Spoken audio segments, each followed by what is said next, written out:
Ya, jadi jenis kromatografi. Di sini kan disuruh memasangkan jenis kromatografi di kolom ini, kolom E ya. Ya, kolom E dengan kolom D. Sekarang diurutkan nomornya aja ya. Nomor pertama, kromatografi di mana fase diamnya padat dilekatkan pada lempeng kaca. Ya, tentu saja.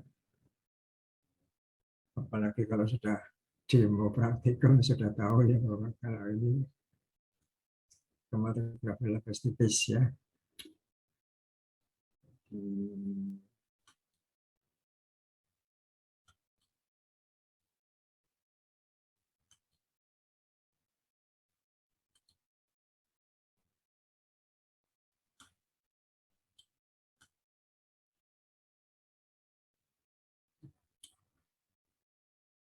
Jadi jawabannya adalah kromatografi lapis tipis. Ya, ya betul. Kemudian kromatografi kertas. Nah, kromatografi kertas dan kromatografi lapis tipis itu termasuk kelompok kromatografi bidang ya. Jadi bidang ini adalah kromatografi planar. Planar itu bidang. Jadi jawabannya B ya.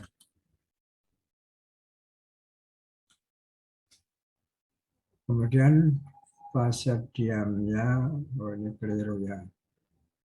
Salah, ini belum di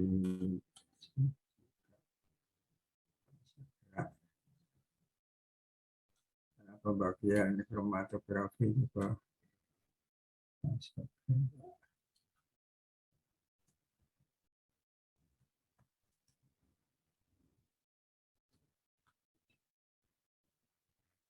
Jadi fase gerak di sini digunakan kabut dari gas CO2 ya. Jadi es kering itu adalah CO2 yang dipadatkan.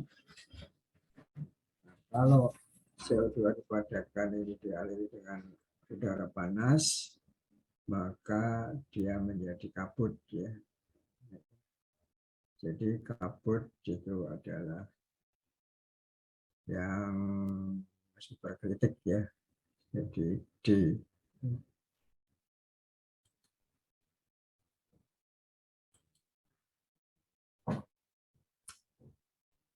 Kemudian fase diamnya padat suka dari HPLC dulu. HPLC high performance liquid chromatography ya.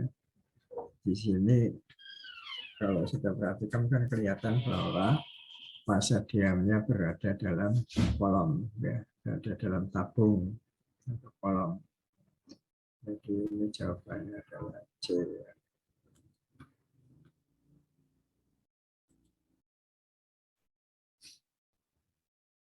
Kemudian fase diamnya padat pada suhu kamar dan cair pada suhu 60 derajat. Jadi 90 derajat ke atas itu dia berubah cair. Nah, yang ada satu-satunya adalah kromatografi gas cair. Jadi ini ada kata kuncinya ada cair gitu ya. Jadi itu jawabannya adalah ya.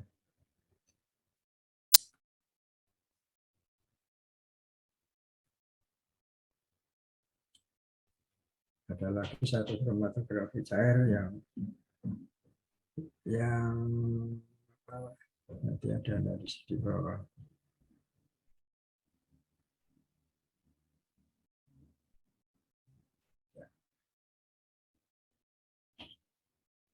Satu lagi kromatografi dengan fase diam, bukan cair ya, tapi apa namanya? Cairan kental. Jadi cairan kental.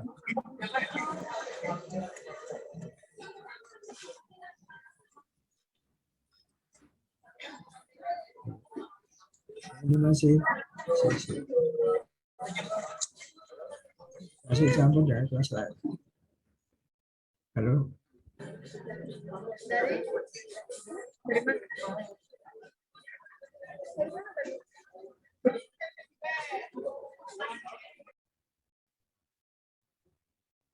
Ya masih campur ya, campur dengan kelas lain. Ada suara-suara.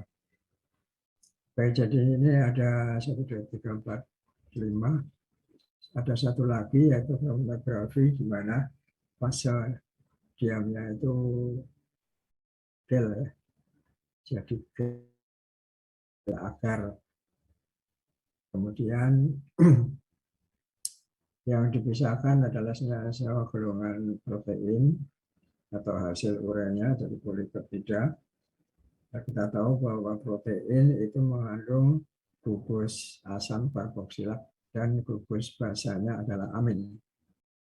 Sehingga protein itu sifatnya amphoter, dia bisa menjadi basa, bisa menjadi asam. Kalau dia menjadi asam, maka berarti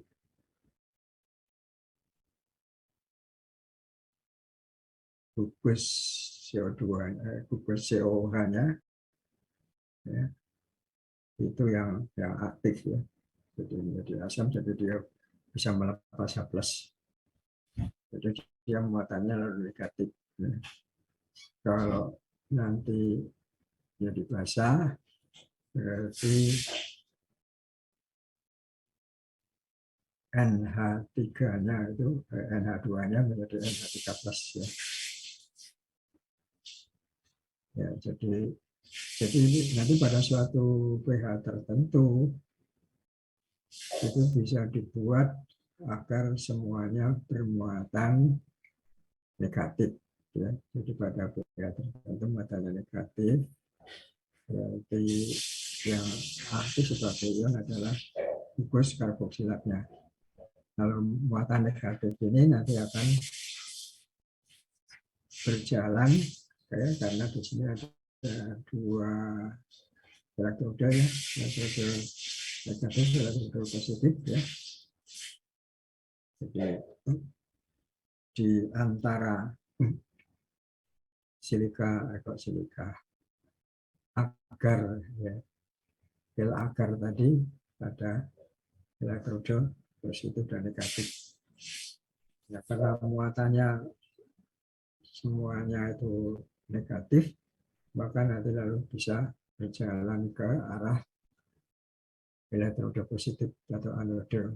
Nah, tetapi karena molekulnya berbeda-beda ya, jadi negatifnya ada yang negatif 1, ada yang negatif 2, dan sebagainya. Kemudian juga berat molekulnya berbeda, maka kecepatan geraknya berjalannya ke anoda itu berbeda-beda. Karena kecepatan beda-beda lalu bisa terpisahkan. Jadi itu elektroforesis ya namanya. Jadi elektroforesis itu fase diamnya adalah gel agar, kemudian fase geraknya itu dapar yang mengatur sehingga seluruh komponen dari sampelnya atau campuran sampel protein atau polipeptida yang ada dalam campuran itu dibuat muatannya negatif. Jadi dengan mengatur pH, maka dia mempunyai muatan negatif sehingga nanti dia bisa berjalan ke arah anoda atau elektroda positif. Saja muatannya, kalau muatannya negatif banyak, tetapi dia juga akan lebih cepat, tapi juga terkait lagi dengan berat molekulnya atau panjangnya rantai ikatan polipeptidnya. Jadi gerakannya ada dua yang mempengaruhi dalam muatan listrik dan berat molekul.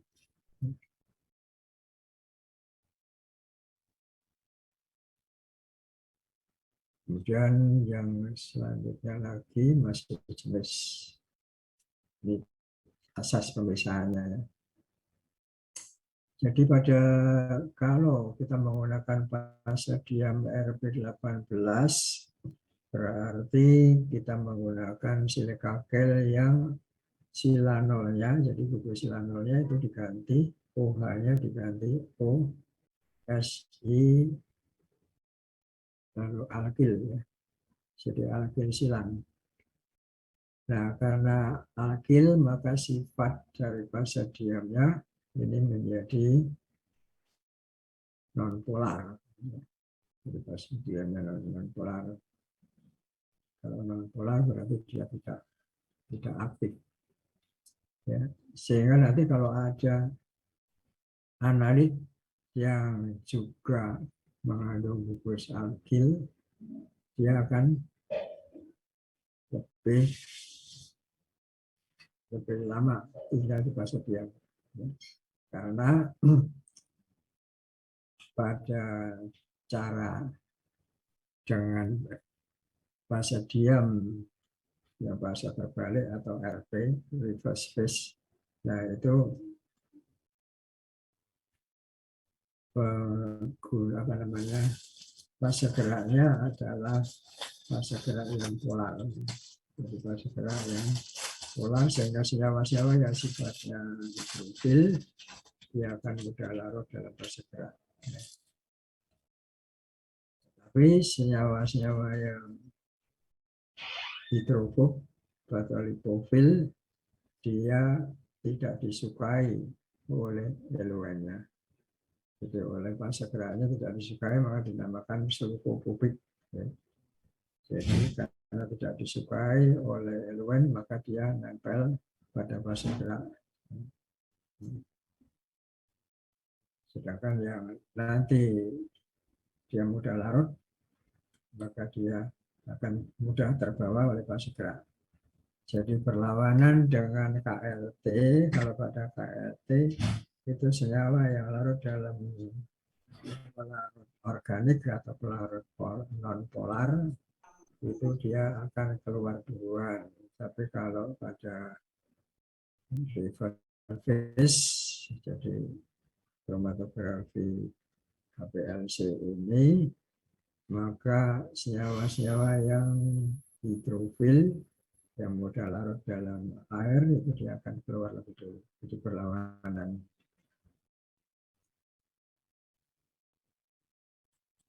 Jadi kebetulan jawabannya sama ya. Jawabannya pas satu garis. Kemudian untuk pemisahan penyemaran logam berat, ya, kita tahu bahwa di kuliahnya pamer di AAS itu kan juga ada ya. Jadi logam berat itu untuk pencemaran itu perlu dirubah dulu menjadi garam yang mudah larut dalam air. Ya. Jadi kalau misalnya pencemaran itu biasanya kan ada bentuk endapannya dan juga ada bentuk larutannya, jadi bentuk cair. Sehingga sampelnya itu selalu dipisahkan dulu. Jadi agar supaya semua bisa tertangkap, ya larut ya terlarut dalam air dan yang ada di partikel-partikel padat atau endapan-endapan dari sampel itu semuanya bisa terdeteksi. Ya. Jadi sampel yang didapat misalnya air sungai atau air laut gitu ya, itu dikisatkan dulu. Jadi airnya diuapkan, setelah diuapkan kemudian ditambah asam nitrat pekat dan apa namanya asam sulfat pekat ya. Lalu dilakukan pemanasan, tapi pemanasannya juga terkontrol dan dilakukan di lemari asam ya. Karena ini reaksinya termasuk reaksi yang keras ya. Jadi kalau perbandingan nitrat dan sulfatnya tidak sesuai dengan aturan nanti bisa meledak misalnya. Jadi supaya terhindar dari ledakan lalu dilakukan di tempat tertutup, yaitu di lemari asam. Terutama itu untuk pencemaran logam Hg dan As. Ya. Kalau untuk CD dan Pb, karena dia tidak mudah menguap, ya, maka bisa dilakukan destruksi kering. Ya. Jadi dimasukkan dalam oven atau furnace, ya malah furnace suhu 500 derajat, tapi secara bertahap ya, jadi pemanasannya bertahap mulai dari 200 ya, nanti sehingga senyawa-senyawa yang organik itu lalu teroksidasi jadi CO2 dan H2O, sehingga yang tertinggal nanti oksidanya ya. Jadi oksidanya itu yang tertinggal, kemudian setelah itu dilarutkan dalam misal nitrat pekat ya. Sehingga kita mendapatkan larutan kation, jadi muatannya positif. Jadi karena yang dideteksi itu adalah bentuk ion, maka disebut kromatografi ion. Jadi prosesnya pembentukan ion, lalu nanti menariknya dengan ion juga. Jadi pada kromatografi ion ini fase diamnya ya, supaya kationnya tadi ya, kation logam berat misalnya CD2+, supaya dia bisa menempel di fase diam, tentu fase diamnya harus matanya negatif ya. Yang mata negatif itu maka ujung dari rantai fase diam itu harus berbentuk karboksilat ya. Jadi disebut resin ya, resin penukar ion. Resin penukar ion ada dua macam, yaitu resin penukar ion yang mengandung gugus asam yaitu karboksilat COH, atau juga sulfonat ya, SO3H ya. Sehingga nanti kalau ada kation lewat, nah, lalu tertangkap oleh muatan negatif dari penukar ion yang punya gugus negatif ini ya. Jadi yang punya karboksilat atau sulfonat. Sekarang kalau dalam larutan ada campuran, ada Pp, ada CD, atau Hg, atau As, dan sebagainya, maka ikatan dengan fase diam ini beda-beda kekuatannya. Ya. Jadi misalnya CD itu lebih lemah kekuatannya. Ya. Jadi lebih lemah sehingga nanti kalau Pp ya, maka digantikan. Jadi makanya disebut penukar ion. Jadi ionnya bisa tergantikan. Jadi CD-nya jadi lepas sehingga akibatnya nanti CD-nya keluar duluan. Ya, jadi pada kromatografi ion fase diamnya adalah penukar ion. Kalau yang dipisahkan kation, maka penukar ionnya harus muatannya negatif supaya kation yang muatannya positif bisa menempel. Ya. Kalau yang dipisahkan anion, maka fase diamnya harus muatan positif. Ya. Nah, yang bermuatan positif itu adalah kalau dia ujungnya mempunyai gugus amin. Ya. Jadi gugus amin, kemudian dia apa namanya, mengikat H+, ya. Jadi menjadi NH3+, ya. Maka dia muatannya positif, sehingga nanti ada ion yang lewat, misalnya ion fosfat yang matanya negatif, kemudian ada ion sitrat juga negatif, maka nanti tergantung dari kekuatan ikatannya tadi sama dengan kation tadi. Ya. Jadi yang muatannya negatif, yang ikatannya lebih kuat, nanti akan lebih lama tinggal di fase diam. Kalau ikatannya lebih lemah, nanti akan lebih cepat keluar.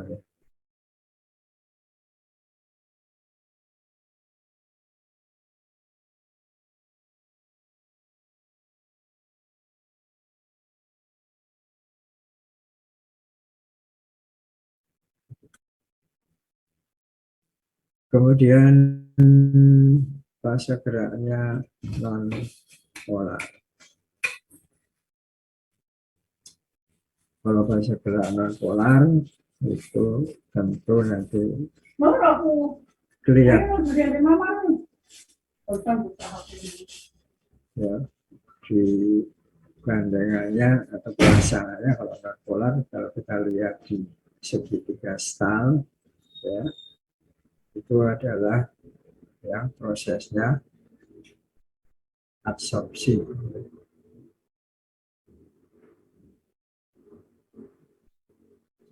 Geraknya non polar, maka di sana nanti senyawa-senyawa yang mudah larut dalam pelarut non polar ini, berarti senyawa yang suka larut dalam air itu akan terabsorpsi di fase diam.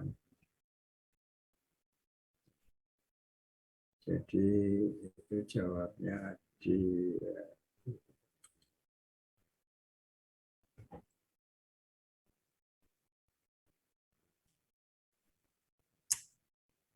kemudian fase gerak berisi campuran rasinis ya.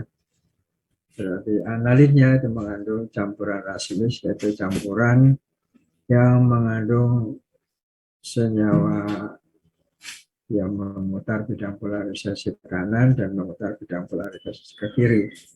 Nah, itu untuk dipisahkan. Karena apa? Karena yang berkhasiat itu adalah yang memutar bidang polarisasi ke kiri. Jadi khasiatnya lebih besar 2 kali dari yang putar kanan. Nah, kalau ingin mengikat yang kanan tadi, yang kanan ingin diikat di fase diam, maka fase diamnya juga senyawa optis aktif tetapi yang memutar ke kiri ya. Sehingga nanti bisa berikatan kiri dengan kanan dari analit. Yang analitnya yang putar kanan itu akan menempel di fase diam yang putar kiri. Dan analit yang putar kiri lolos. Ya, jadi bisa keluar dari kolom. Jadi itu adalah ya, kromatografi inklusi. Jadi, kromatografi inklusi adalah kromatografi yang digunakan untuk pemisahan senyawa-senyawa yang memutar bidang polarisasi.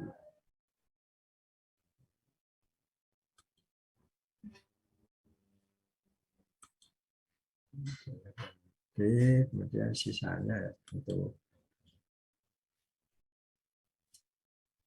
fase diam mempunyai terowongan yang dapat dimasuki sebagian dari analit. Jadi yang molekul yang kecil dia bisa masuk ke dalam terowongan, kalau molekul yang besar dia ditolak, maka namanya eksklusi. To exclude itu menolak, maka dinamakan kromatografi eksklusi. Jadi molekul-molekul besar tertolak, tapi molekul kecilnya dia bisa masuk dalam terowongan. Karena molekul kecil tadi masuk dalam terowongan, tentu jalurnya menjadi lebih panjang. Jadi yang dilewati akan jalurnya lebih panjang karena pada fase diam, partikel fase diam yang di atas dia harus masuk terowongan dulu, nanti ada fase partikel yang bawahnya masuk lagi terowongan, jadi dia berputar-putar dulu di fase diam, Tetapi kalau yang ditolak tadi, dia langsung lewat ruang antar partikel.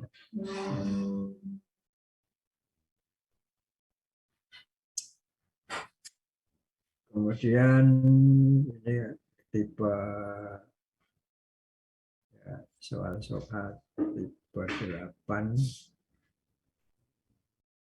Pernyataan mana menyebabkan lepasnya analit dari fase diam ke fase gerak? Ya. Tarian ion ya. Jadi tarian itu betul. Jadi kalau di fase geraknya dia mempunyai ion yang berlawanan dengan analit yang menempel di fase diam, maka dia bisa menarik. Ya. Yang menariknya bisa dengan ikatan ionik, bisa dengan ikatan hidrogen. Ya. Kemudian bukan sulfofobik karena justru di sini si fase gerak itu ingin menarik. Ya, jadi ingin menarik larutan. Kalau sulfofobik kebalikannya. Jadi fase diamnya malah mendorong supaya analitnya nempel di fase gerak. Jadi sulfofobik salah. Kemudian absorpsi juga salah ya. Jadi fase diamnya tidak mengabsorpsi. Jadi prosesnya bukan karena pengaruh absorpsi.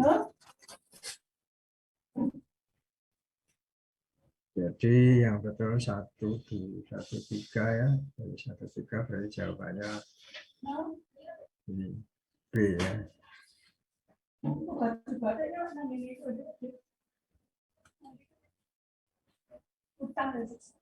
Kemudian kromatik bagaimana melibatkan analit yang mempunyai muatan listrik ya. Tadi sudah ya kromatografi ion. Elektroforesis tadi sudah diterangkan. Juga ada ionnya. Kemudian yang ketiga kromatografi afinitas. Ya. Pada kromatografi afinitas yang dipisahkan adalah sampel-sampel yang molekulnya besar yang contohnya adalah enzim.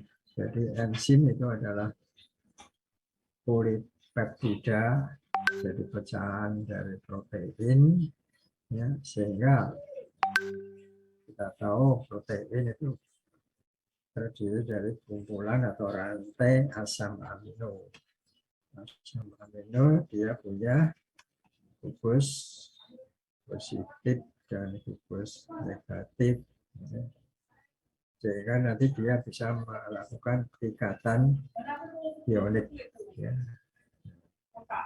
Kemudian ada lagi syaratnya kalau pada kromatografi afinitas bahwa struktur molekul dari fase diam dan fase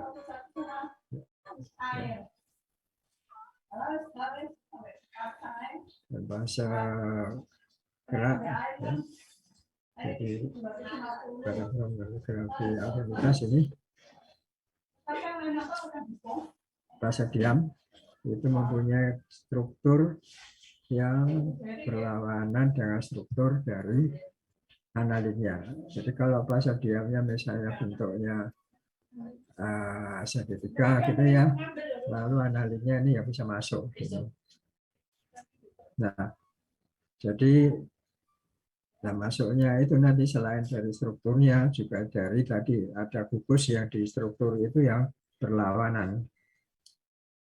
Jadi analitnya punya kutub apa bukan kutub ion ya, ion negatif ya, negatif itu dari karboksilat. Kemudian fase diamnya mempunyai gugus positif yaitu gugus amin. Ya. Jadi terjadilah ikatan ion. Nah, selain itu juga fase diamnya dan juga pada fase diam dan atau juga pada analitnya itu mempunyai ikatan atau senyawa atau unsur yang dia bisa membuat ikatan kovalen koordinat. Kovalen koordinat itu adalah ikatan di mana elektron yang dipakai itu berasal dari satu arah. Dari yang punya elektron yang bisa dipakai bersama itu bisa dari analitnya atau bisa dari fase diamnya. Contohnya adalah ikatan hidrogen ya. Ikatan hidrogen itu kan adalah ikatan di mana ada unsur oksigen yang masih mempunyai 2 elektron sunyi ya. Jadi elektron yang belum terikat, kemudian fase analitnya ya. Jadi analitnya fase diamnya tadi mempunyai elektron sunyi, analitnya mempunyai atom yang dia masih bisa ditempeli oleh elektron sunyi atau elektron pion pair ya. Jadi itu nanti selalu dipakai bersama. Jadi ada ikatan kovalen koordinat dan ada ikatan ionik. Ya. Jadi biasanya kita tahu bahwa enzim itu mempunyai gugus koenzim yang mengandung logam, jadi mengandung kation. Ya. Kalau mengandung kation berarti nanti dia bisa memberi ikatan ion. Kemudian untuk CO-nya atau NH-nya itu bisa untuk ikatan kovalen koordinat. Jadi di sini ada ikatan ion. Kemudian kalau kromatografi partisi itu seperti yang ada di gas kromatografi ya, di mana fase diamnya cair sehingga proses pemisahannya adalah karena perbedaan kelarutan. Jadi bukan karena pengaruh ion. Sehingga ya jawabannya yang benar adalah kromatografi ion ada ionnya, elektroforesis juga ada ionnya, kromatografi afinitas ada ionnya, sedangkan kromatografi partisi ini adalah hanya berdasar pada kelarutan. Jadi alkil yang mudah larut. Jadi yang betul 1, 2, 3 ya. Jadi jawabnya A ya.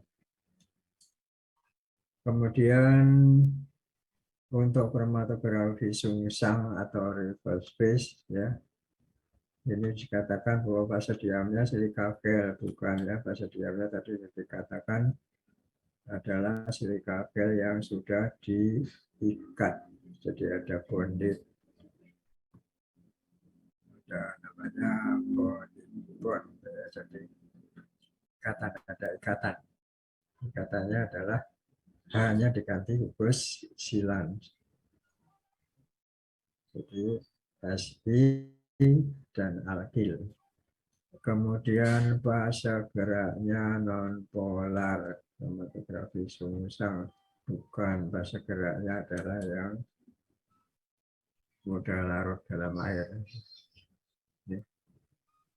Jadi salah juga. Kemudian yang nomor 2, analit lipofil bergerak lebih cepat. Ya, karena apa? Karena pelarutnya aja fase geraknya itu adalah yang polar. Fase gerak polar berarti analit lipofil ya gas. Nggak larut dalam larut yang polar. Jadi ini salah. Kemudian teori Popovic ya memang.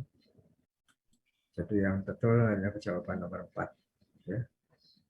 Karena pada yang sungsang itu tadi sudah dijelaskan bahwa analitnya tidak disukai oleh fase gerak seluruh publik.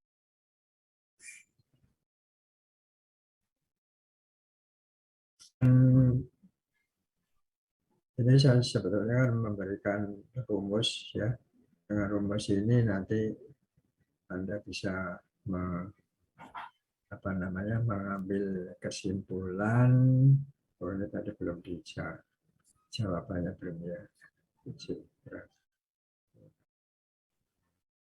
Mana tadi?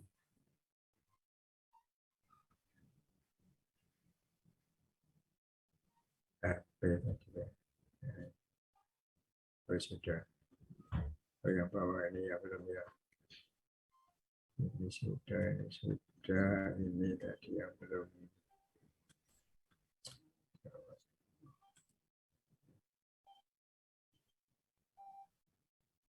Jadi yang betul hanya nomor 4. Nah, H adalah tebal ya. Jadi tebal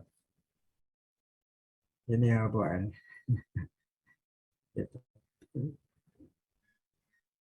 Jadi tebal atau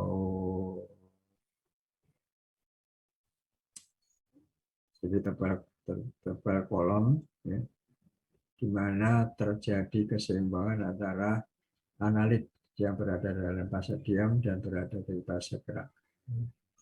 Nah, H ini merupakan kebalikan dari N. Ya.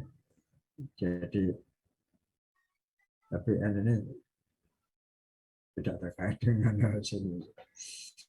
Oke, jadi karena terkait dengan N ya, jadi H itu seper N. Jadi kalau padahal di sini pertanyaan apa?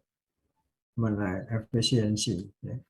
Efisiensi kolom itu bisa lebih efisien kalau N-nya jadi bilangan lempeng teoritisnya besar.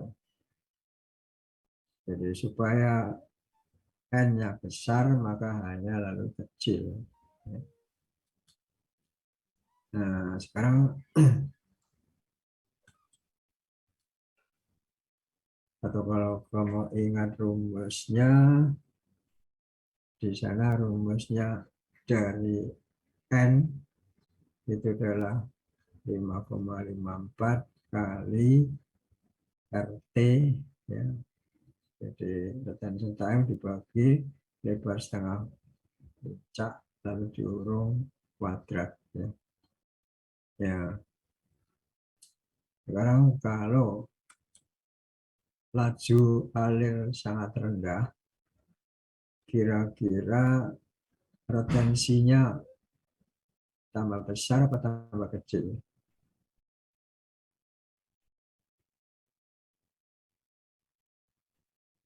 Ya, ayo. Laju alirnya rendah.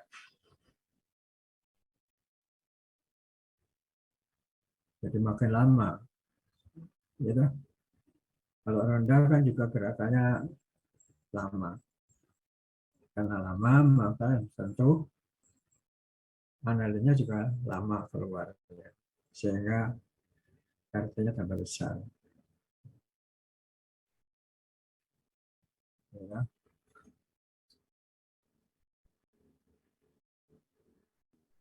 Besar, besar. Selain itu juga terkait dengan difusi. Ya. Kalau makin lama bergerak, ya, jadi puncak yang tadinya radar di tengahnya itu besar, ya, kemudian bergerak, di depannya itu terjadi difusi melepas lalu masuk ke dalam fase gerak yang di depannya, yang di belakang juga nanti masuk ke sini, maka puncaknya nanti makin rendah. Ya. Jadi puncaknya makin rendah. Kalau puncaknya makin rendah berarti apa? Makin tidak peka ya. Tidak peka sehingga itu menurunkan efisiensi kolomnya. Jadi alirannya rendah. Kalau dilihat sini nilainya di bawah terus ya. Laju alirnya di bawah, tapi di sini juga ada yang di atas, ini di bawah, ada dua yang di bawah. Sehingga kalau kita ingat di kalau di gas kromatografi itu kan kalau dipercepat laju alirnya itu berarti dia makin bagus. Terus tapi nanti kalau dipercepat lagi ya jelek lagi. Ya. Jadi masih perlu dicari yang optimum. Tetapi itu tadi. Jadi kenapa kalau makin ke belakang kok lalu hanya besar, jadi N-nya tambah kecil karena tadi terjadi difusi tadi. Terjadi difusi pada saat dia jalan. Sehingga ini jawabannya kalau laju alirnya itu rendah, jadi efisiensinya turun. Jadi tidak menaikkan. Kemudian ukuran partikel fase diam kecil, ya. Itu sudah dijelaskan. Kalau kita punya kubus selalu dibagi 8, ya, atau punya bola dibagi 8, maka luas partikelnya lebih besar 2 kali. Ya. Karena lebih besar 2 kali, maka kapasitasnya tambah 2 kali. Berarti N-nya tambah besar. Jadi di sini jawabannya adalah naik.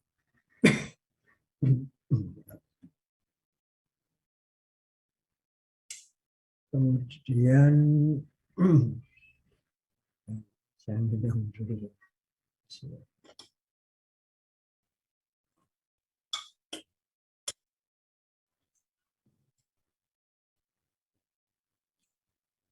Salut fase diam tebal.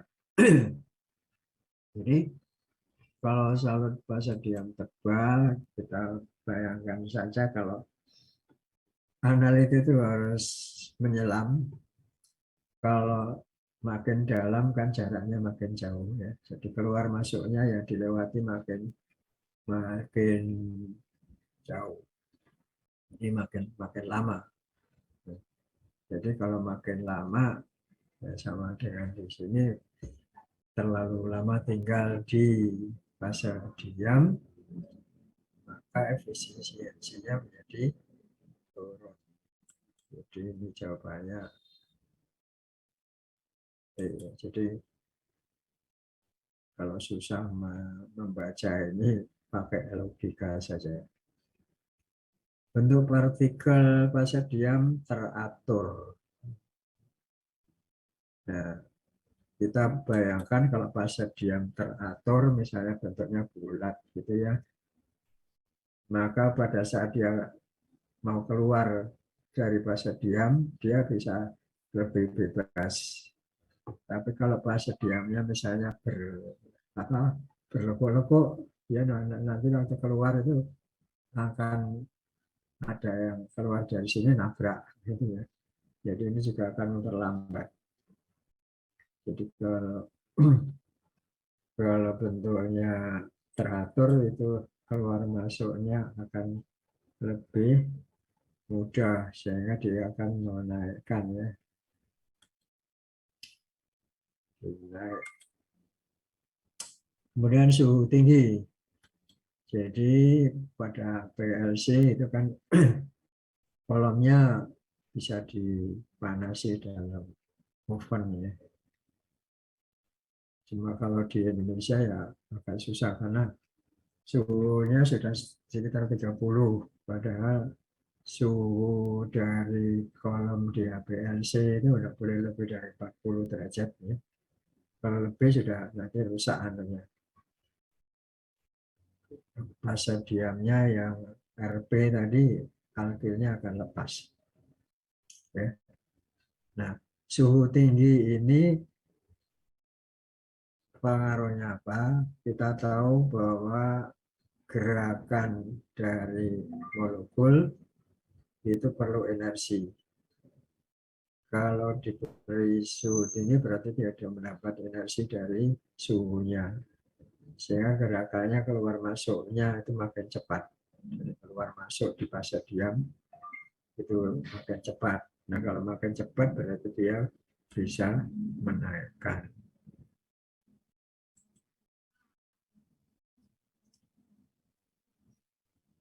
Nah, nah sekarang kalau koefisien difusi dalam fase gerak rendah,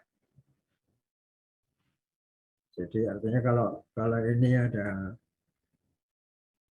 namanya bulus ya. Jadi bulus itu bagian dari kolom yang terisi sampel ya, terisi sampel.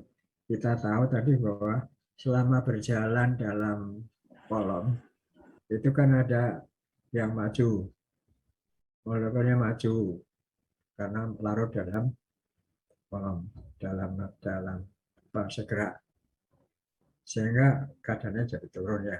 Yang belakang juga gitu ke sini, tapi ini lebih kecil karena terdorong oleh laju alir. Ya. Jadi kalau pas difusinya rendah berarti yang masuk ke dalam ke depan atau yang masuk ke belakang itu sedikit, sehingga kadar yang di tengah tadi masih tetap besar. Nah, kalau kadarnya besar nanti detektornya kan bisa memberi respon yang juga besar. Jadi ini harusnya N ya jawabannya. Coba dilihat jawabannya. Ya, jawabannya N. Kemudian koefisien difusi dalam fase diam tinggi. Jadi dalam fase diamnya dia tinggi. Artinya dia lebih lama tinggal di fase diam. Jadi dari fase geraknya masuk ke sini itu lalu terdifusinya ke fase diam itu lebih cepat, lebih banyak ya. Karena lebih banyak terdifusi pada fase diam, nah itu lalu menurunkan efisiensi. Ini maksudnya ya, tidak ya. Oke, jadi sudah ya, sudah selesai. Ada pertanyaan terkait dengan ini ya? Jadi yang ini jawabnya pakai logika saja ya. Jadi kalau aliran rendah itu makin lama ya, makin lama lalu makin banyak yang analisnya yang keluar dari bolusnya tadi, sehingga puncaknya lalu menurun. Ya. Kalau ukuran partikel kecil tadi kapasitasnya ya tadi sudah dijelaskan. Kalau dalam fase diam itu lebih tebal, maka dia akan lebih lama. Kemudian kalau bentuk partikel teratur itu lebih diam. Suhu tinggi menaikkan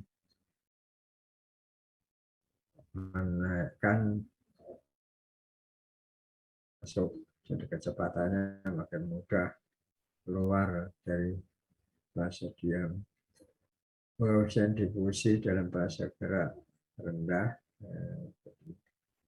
justru karena rendah maka tidak banyak yang terdifusi, Akibatnya bagian yang tengah itu kadarnya masih besar. Jadi sinyalnya akan besar, jadi menaikkan.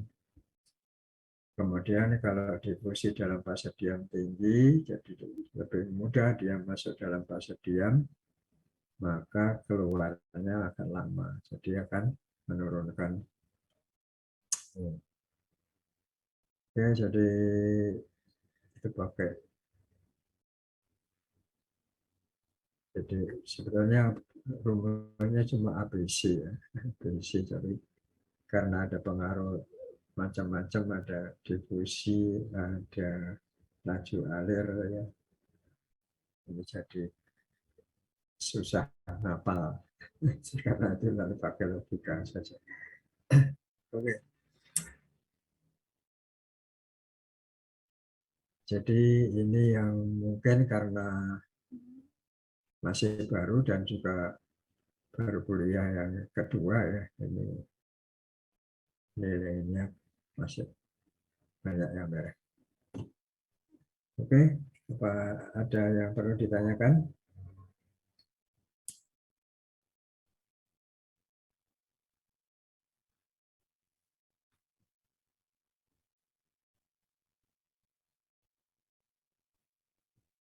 Di waktunya masih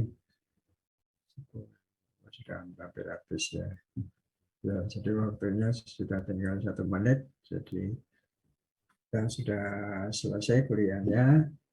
Jadi silakan nanti belajar dengan baik. Mudah-mudahan nanti bisa terekam semua dalam ingatan ya, sehingga jawabannya nanti banyak yang bisa lulus ya.